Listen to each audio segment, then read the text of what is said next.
எல்லாம் மாட்டி ஒரு ஐசி யூனிட்ல வச்சிருக்காங்க. ஆபத்தான சூழ்நிலையில குழந்தை வச்சிருக்கு. டாக்டர் சொல்றாங்க இன்னும் 24 மணி நேரம் கழிச்சு தான் சொல்ல முடியும் அப்படின்னு.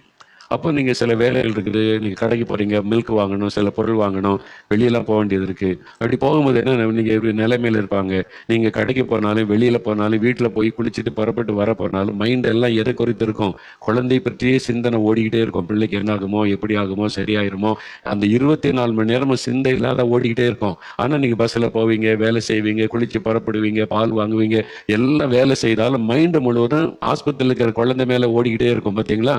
இடைவிடாமல் அதை நினைச்சுக்கிட்டே இருப்போம். அதே மாதிரி தான் நீங்க என்ன செய்தாலும் உங்களுடைய இருதயத்துல என் ஜன ரட்சிக்கப்படணும், என் இந்திய மக்கள் ரட்சிக்கப்படணும், எழுப்புதல் உண்டாகணும், இருதயத்திலிருந்து ஜெபம் வந்துகிட்டே இருக்கும். நீங்க பேசிக்கிட்டு இருப்பீங்க, சாப்பிட்டுக்கிட்டு இருப்பீங்க, வேலை செய்வீங்க, இருதயம் தேவனுடைய கனெக்ஷன்ல இருந்து ஆத்துமக்களுக்காக ஜெபித்து கொண்டே இருக்கும். மக்கள் மீது நினைவாயிருந்து ஸ்தோத்திரம் பண்ணுவீங்க, ஜெபிப்பீங்க. அதுதான் இயேசு சொல்றாரு.